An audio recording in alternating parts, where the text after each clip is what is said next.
Hello दोस्तों, नमस्कार। मैं रोहित कुमार बिंद्रा, सभी का स्वागत है हमारे और आपके यूट्यूब चैनल वाईफाई मनोरंजन स्टडी में। दोस्तों, आज की इस वीडियो में आपको इंग्लिश ग्रामर में टेंस में पढ़ाऊंगा और टेंस में मैं प्रेजेंट इंडिफिनिट टेंस के कुछ उदाहरण पढ़ने वाले, वो भी मिक्स्ड एग्जाम्पल्स, मतलब मिश्रित उदाहरण पढ़ने वाले हैं। ठीक है, नेगेटिव एंड अफर्मेटिव सेंटेंस का। ठीक है, मिक्स्ड एग्जाम्पल्स, मिश्रित उदाहरण पढ़ने वाले हैं। तो दोस्तों याद रखिएगा, आज का यह जो वीडियो प्रेजेंट इंडेफिनिट टेंस का होने वाला है वो पार्ट नंबर कौन सा है दोस्तों, मैं आपको बताना चाहूँगा। यह पार्ट नंबर 19 है। कौन सा दोस्तों? पार्ट नंबर 19 है। ठीक है, यह पार्ट नंबर 19 है। ठीक है, इससे पहले मैं पार्ट नंबर 18 तक पढ़ा दिया हूँ और प्लेलिस्ट मैंने बनाया है दोस्तों। ठीक है, आप प्लेलिस्ट में जाएं, वो वहाँ पे प्रेजेंट इंडिफिनिट टेंस की पहचान, सहायक क्रिया, ठीक है, और प्रेजेंट इंडिफिनिट का negative sentence, affirmative sentence, interrogative sentence, negative and interrogative sentence को आप अच्छे तरीके से अंग्रेजी में अनुवाद करना सीख जाएंगे। ठीक है, समझ में आ रही बात ना? तो आज यहाँ पर हम लोग मिश्रित उदाहरण पढ़ने वाले हैं। ठीक है, बाकी मैं बारीकी से सभी के बारे में पढ़ा दिया हूँ, प्लेलिस्ट बना है, आप वहाँ पर जाएं, प्रत्येक वीडियो देखें, आपके पूरा भरपूर समझ में आने वाला, कहीं कोई दिक्कत नहीं होगी। ठीक है, तो दोस्तों ज़्यादा बात नहीं करते हुए स्टार्ट करते हैं और इस पूरे वाक्य को अंग्रेजी में कन्वर्ट कर लेते हैं। ठीक है, तो पहला वाक्य क्या दोस्तों, ध्यान दीजिएगा। मैं अपना पाठ याद करता हूँ। मैं अपना पाठ याद करता हूँ। कैसे पहचानेंगे? कैसे पहचानेंगे मेरे भाई?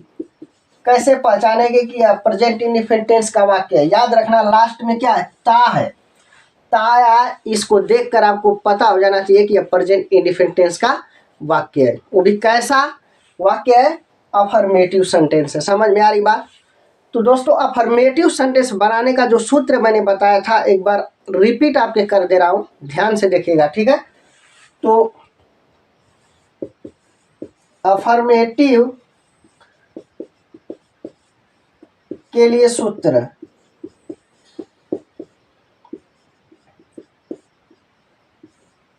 तो अफर्मेटिव सेंटेंस के लिए जो सूत्र बताया था प्रेजेंट इंडिफिनिट टेंस का, ठीक है, मैंने बताया था, ध्यान से देखिएगा, मैं बताया था कर्ता।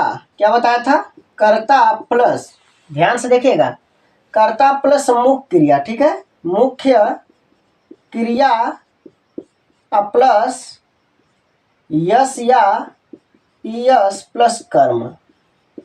ठीक है, प्लस अन्य बातें।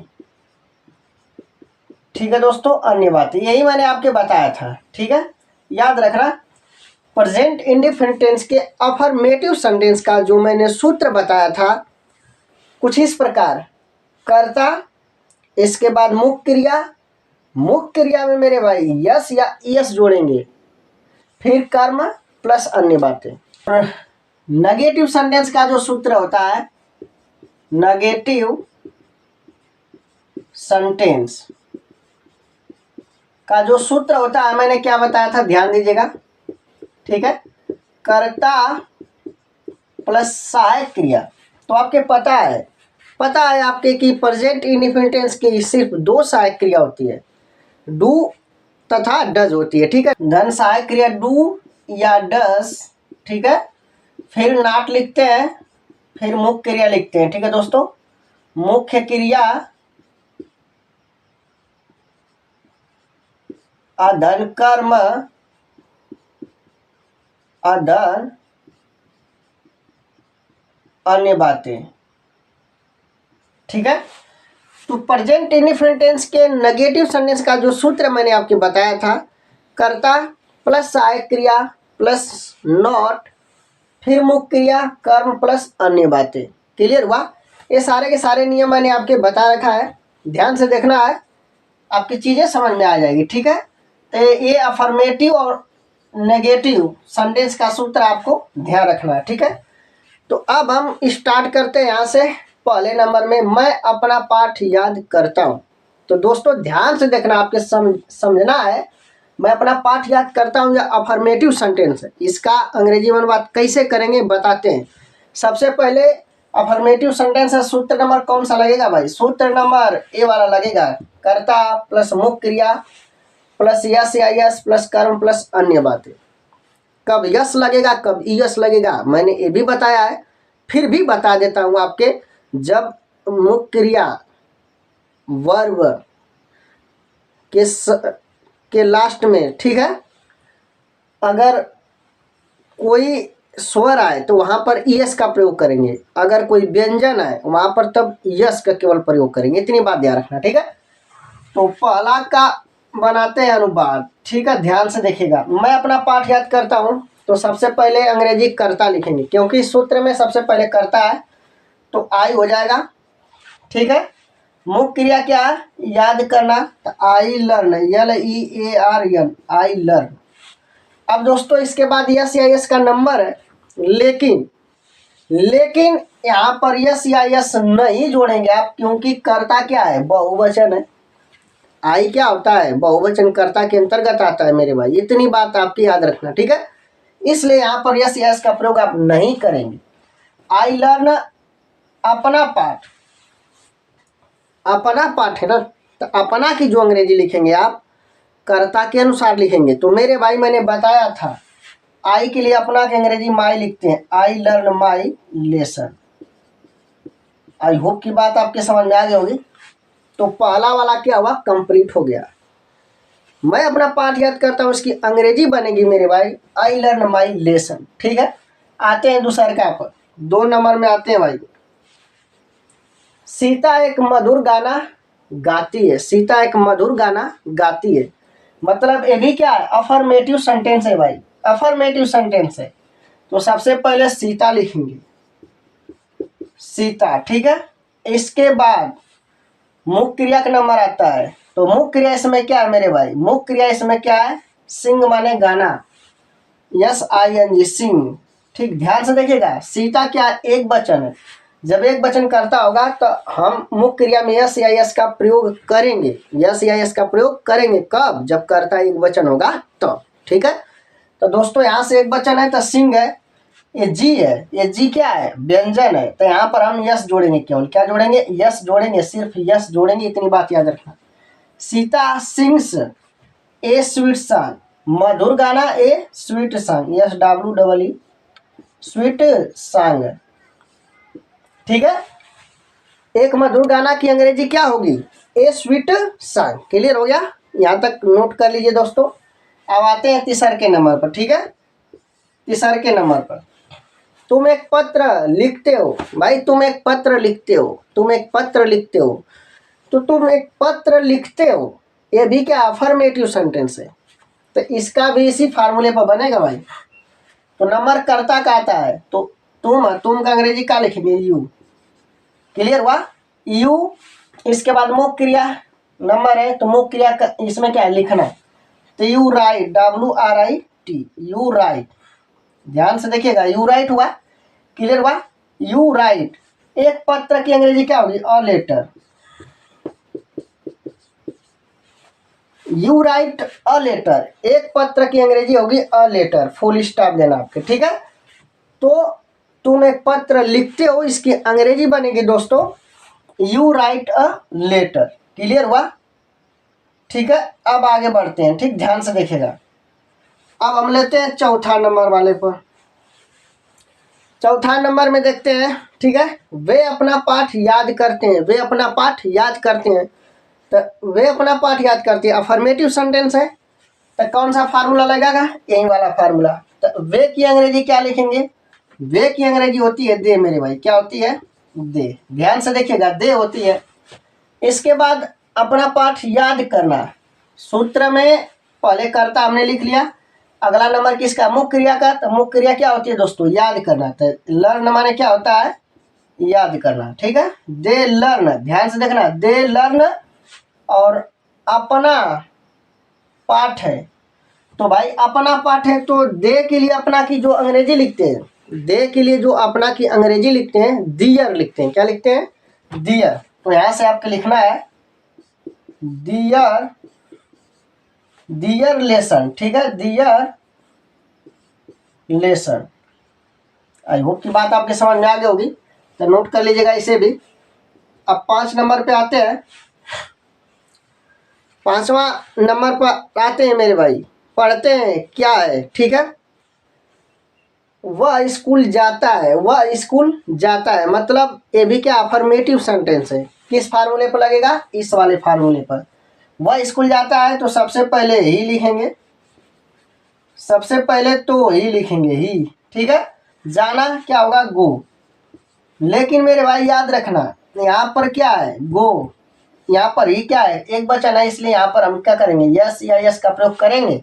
लेकिन वो क्या है, स्वर है, वो क्या है, स्वर है, तो हम यस प्रयोग करेंगे, तो ही गोज, ही गोज। और तुम स्कूल जाते हो तो लिखेंगे go to, he goes to school, yes C H double O L, ठीक है। इसी फार्मूले में मैंने इसको लगाया भाई, उम्मीद है कि समझ में आ गया होगा। यहाँ तक आप नोट कर लीजिए। इसके बाद हम आपको अभी ये 5 बचा है, इसको भी बताते हैं कैसे इसका अंग्रेजी बनेगा, ठीक है। आप नंबर डालेंगे भाई, नंबर कौन सा, 6 नंबर, 6 नंबर, ठीक है। तो 6 नंबर डालते हैं और पढ़ते हैं वाक्य क्या है। हम हॉकी खेलते हैं, हम हॉकी खेलते हैं, ये भी क्या है दोस्तों, प्रेजेंट इंडेफिनिट टेंस का अफर्मेटिव सेंटेंस है, ठीक है, अफर्मेटिव सेंटेंस। तो ये वाला फार्मूला लगेगा भाई। हम का अंग्रेजी लिखेंगे क्या होता है, वी माने हम होता है। इसके बाद नंबर क्या, मुख्य क्रिया का, इस वाक्य मुख्य क्रिया क्या है, खेलना, क्या है मेरे भाई, खेलना। तो वी प्ले, क्या खेल रहे हो मेरे भाई, हॉकी, हॉकी। तो हॉकी की स्पेलिंग लिखेंगे HOCKEY। हॉकी की स्पेलिंग क्या होती है, याद रखना, HOCKEY होती है। तो वी प्ले हॉकी, हम हॉकी खेलते हैं, इसकी अंग्रेजी बनेगी, ठीक है। हम हॉकी खेलते हैं, वी प्ले हॉकी। अब आते हैं मेरे भाई 7 नंबर पर। वह कभी झूठ नहीं बोलता है। मेरे भाई इस वाक्य में नेवर का प्रयोग आ गया, कभी नहीं, कभी नहीं जब वाक्य में आ गया, याद रखना नेवर का प्रयोग करेंगे। नेवर माने क्या होता है, कभी नहीं होता है। ये भी हमने नेवर का प्रयोग प्रेजेंट इंडेफिनिट टेंस में पढ़ाया है, प्लेलिस्ट में मैंने बनाया है। नेवर का प्रयोग हमने पढ़ाया है और प्लेलिस्ट भी बनाया हूँ। अब प्लेलिस्ट में जाएं, प्रत्येक वीडियो देखें, आपके पूरा डाउट क्लियर हो जाएगा, ठीक है। वह कभी झूठ नहीं बोलता है, तो सबसे पहले हम लिखेंगे ही, इसके बाद तुरंत नेवर लिखेंगे। इसके बाद क्या करेंगे, तुरंत नेवर लिखेंगे मेरे भाई। झूठ बोलना की अंग्रेजी क्या होती है, टेल, टेल्स, टेल माने झूठ, टेल्स, टेल अ लाई होता है, टेल अ लाई माने झूठ बोलना। लेकिन यहाँ एक बचन है, यस जोड़ेंगे, यस जोड़ेंगे, टेल्स अ लाई, ठीक। तो बनेगा दोस्तों इसका अंग्रेजी, he never tells a lie, LI, clear बा, नोट कर लीजिए इसे, ठीक है। इसके बाद 8 नंबर पर, हम अपनी किताबें नहीं पढ़ते, हम अपनी किताबें नहीं पढ़ते हैं। तो याद रखना है प्रेजेंट इंडेफिनिट टेंस का नेगेटिव सेंटेंस है। तो दोस्तों नेगेटिव सेंटेंस के लिए मैंने सूत्र यहाँ पर बताया है, बताया मेरे भाई। क्या लिखेंगे, सबसे पहले कर्ता लिखेंगे, सहायक क्रिया डू या डज, 2 सहायक क्रिया ना, 2 सहायक क्रिया मेरे भाई, डू तथा डज। तो हम सहायक क्रिया का प्रयोग करेंगे कर्ता के अनुसार, कर्ता के अनुसार। तो यहाँ पर कर्ता, धन सहायक क्रिया, फिर नॉट, मुख्य क्रिया, कर्म, अन्य बातें। तो 8 नंबर में हम क्या पढ़ते हैं वाक्य, हम अपनी किताबें नहीं पढ़ते। तो सबसे पहले कर्ता का नंबर आता है, तो भाई हम का अंग्रेजी वी लिखेंगे। इसके बाद सहायक क्रिया डू या डज है, तो हम क्या अंग्रेजी लिखेंगे, वी लिख दिया हमने। तो हम क्या है, बहुवचन है, इसलिए कौन सी सहायक क्रिया का प्रयोग करेंगे आप, सहायक क्रिया का प्रयोग करेंगे मेरे भाई, डू का प्रयोग करेंगे, वी डू, याद रखना वी डू, वी डू, ठीक है, वी डू। इसके बाद नहीं, इस सूत्र में नहीं है तो नोट लिखेंगे, यहाँ पर नोट लिखेंगे, सूत्र में नोट है, वाक्य में नहीं दिया तो इसकी अंग्रेजी नोट लिखेंगे। इसके बाद मुख्य क्रिया का नंबर आता है, तो हम अपनी किताबें नहीं पढ़ते हैं, तो पढ़ना की अंग्रेजी क्या लिखेंगे, रीड। क्या लिखेंगे दोस्तों, रीड, READ, रीड। और क्या बोला, ध्यान से देखिएगा, बोला क्या है मेरे भाई, वी डू नॉट रीड हो गया अपनी किताबें। तो भाई अपनी किताबें हैं, तो अपनी की अंग्रेजी कर्ता के अनुसार लिखी जाती है। तो दोस्तों याद रखना, यहाँ वी है तो वी के लिए अपना अंग्रेजी आवर लिखते हैं। क्या लिखते हैं? Our. We do not read our books. किताबें है, किताबें बोला है इसलिए यहाँ पर बहुवचन हो जाएगा, यस लगा देंगे। ठीक है, we do not read our books, इसका ये वाक्य का अंग्रेजी में अनुवाद ये बनेगा। ठीक है, we do not read our books. ठीक है, अब लेते हैं 9 नंबर में दोस्तों, तुम स्कूल नहीं जाते हो। तुम स्कूल नहीं जाते हो, ये भी क्या प्रेजेंट इंडेफिनिट टेंस का नेगेटिव सेंटेंस है। तो इसका भी अंग्रेजी में अनुवाद किस प्रकार करेंगे? इस सूत्र के अनुसार करेंगे भाई। नंबर पहले कर्ता का आता है, तो कर्ता इसमें क्या है? यू।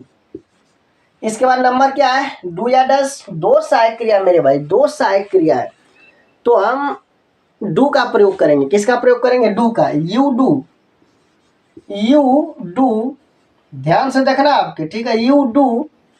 इसके बाद दोस्तों नॉट है तो नॉट लिखेंगे, नहीं वाक्य में तो नॉट लिखेंगे। मुख्य क्रिया जाना, गो, गो टू स्कूल, क्या लिखेंगे? Yes school.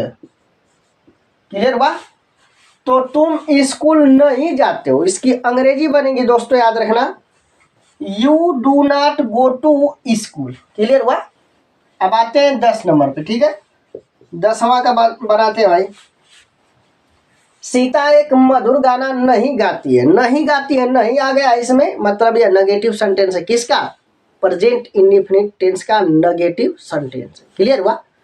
तो सबसे पहले सीता की अंग्रेजी लिखेंगे भाई, सीता। इसके बाद सहायक क्रिया डू या डज है, तो सीता क्या है?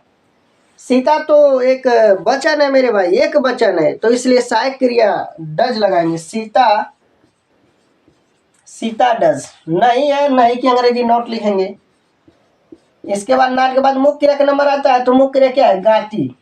ठीक है, तो लिखेंगे मेरे भाई सिंग, SING, सिंग। ठीक है, और एक मधुर गाना, एक मधुर गाना की अंग्रेजी याद रखिएगा, ए स्वीट सॉन्ग, ए स्वीट सॉन्ग। ठीक है, ए स्वीट सॉन्ग। तो उम्मीद है दोस्तों कि समझ में आपके आ गया होगा। सीता एक मधुर गाना नहीं गाती, इसकी अंग्रेजी बनेगी Sita does not sing a sweet song. ठीक है, तो इसे आप अच्छे से नोट कर लीजिएगा। उम्मीद करता हूं कि आज का यह वीडियो आपके बहुत ही अच्छा लगा होगा। यदि दोस्तों यह वीडियो आपके अच्छा लगा होगा तो लाइक, शेयर एंड सब्सक्राइब जरूर करिएगा दोस्तों। फिर मिलते हैं अगले वीडियो में। जय हिंद, जय भारत।